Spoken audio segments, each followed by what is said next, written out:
Buenos días, hoy les voy a hablar sobre la atmósfera. La atmósfera es la capa de gas que rodea a un cuerpo celeste.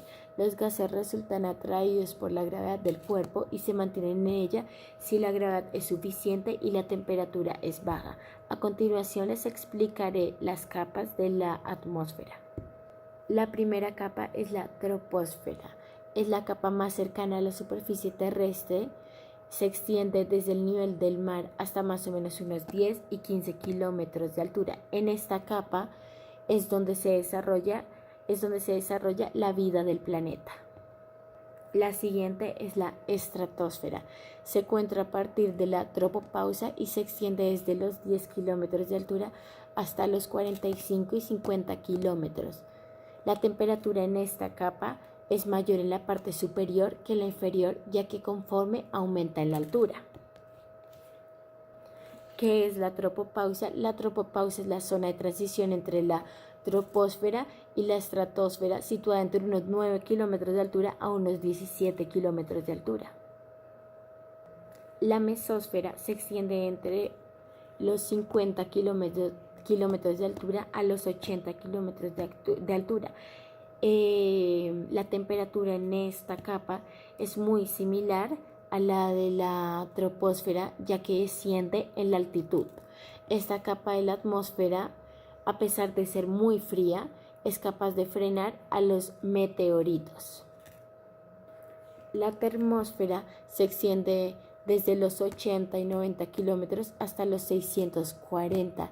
Es la capa de la atmósfera más amplia.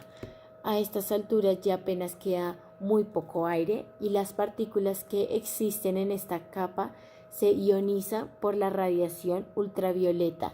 A esta capa también se le conoce como ionosfera debido a las colisiones de los iones que tienen lugar en ella.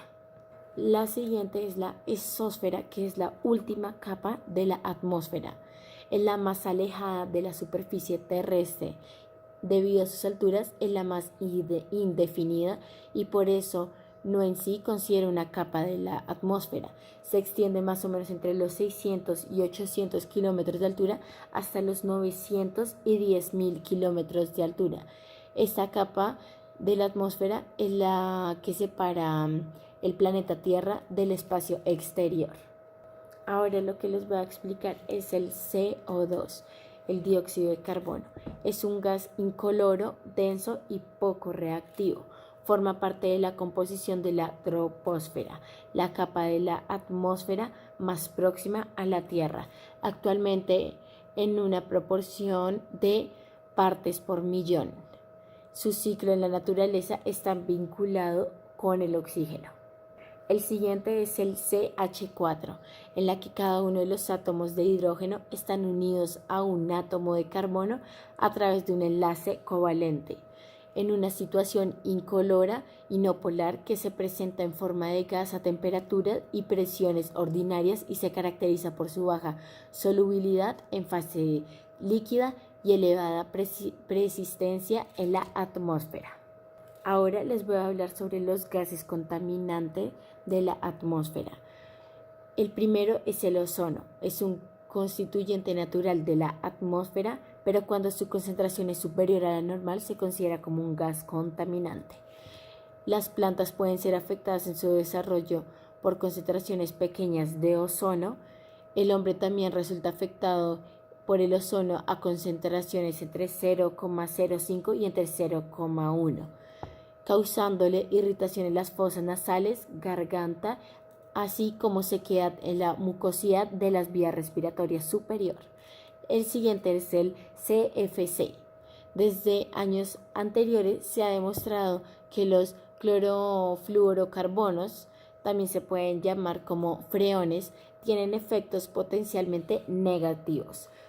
Contribuyen de manera muy importante a la destrucción de la capa de ozono en la estratosfera, así como a incrementar el efecto invernadero.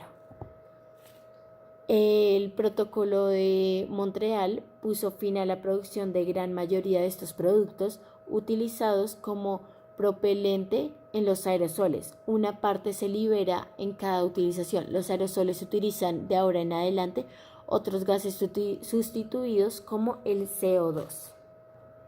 El siguiente es el CO2, el dióxido de carbono.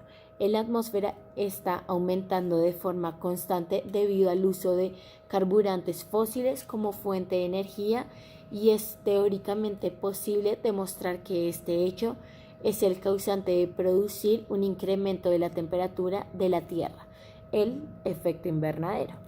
El metano es otro. Es un gas que se forma cuando la materia orgánica se descompone en condiciones en que hay escasez de oxígeno. Esto es lo que ocurre en las ciénagas, en los pantanos y en los arrozales de los países húmedos tropicales. El otro es el dióxido de azufre. La principal fuente de emisión de dióxido de azufre a la atmósfera es la combustión de carbono que contiene azufre, el SO2. Resultante de la combustión del azufre se oxida y forma ácido sulfúrico, H2SO4, un componente de la llamada lluvia ácida que es nocivo para las plantas, provocando manchas allí donde las gotitas del ácido han contactado con las hojas. Por último, les diré dos más, que son el monóxido de carbono, que es uno de los productos de la combustión incompleta. Es peligroso para las personas y para los animales, puesto que se fija en la hemoglobina de la sangre, impidiendo el transporte de oxígeno en el organismo. Además, es inodoro y a la hora de sentir un ligero dolor de cabeza ya es demasiado tarde. Se diluye muy fácilmente en el aire ambiental, pero en un medio cerrado su concentración lo hace muy tóxico, incluso mortal. Y por último es el monóxido de nitrógeno. Es un gas incoloro y poco saludable en agua, que se produce por la quema de combustibles fósiles en el transporte y la industria. Se oxida muy rápidamente, convirtiéndose en dióxido de nitrógeno, produciendo lluvia ácida. ¿Qué es la lluvia ácida? La lluvia ácida se llama lluvia ácida a la que se forma cuando la humedad del aire se combina con oxígeno de nitrógeno, dióxido de azufre o dióxido de azufre emitidos por fábricas, centrales eléctricas, calderas de calefacción y vehículos que queman carbón o productos derivados del petróleo que contengan azufre. ¿Qué es el efecto invernadero? El efecto invernadero es un proceso en el que la radiación térmica emitida por la superficie planetaria es absorbida por los gases de efecto invernadero atmosférico y es irradiada en todas las direcciones. Bueno, yo encontré una aplicación, pero que va más hacia la contaminación. Esta se llama Plume. Esta está para Android y para iOS. Tiene la ventaja de ofrecer datos para cualquier población del mundo, lo que viene muy bien si decidimos viajar. Está especialmente indicada para conocer qué actividades se puede realizar con el nivel de contaminación existente en ese momento.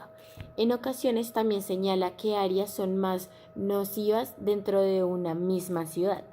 Lo que hace esta aplicación es decirnos qué zonas de una ciudad están más contaminadas y qué actividades podemos hacer en ese lugar para ayudar al medio ambiente y qué actividades no hacer pues para aumentar la contaminación.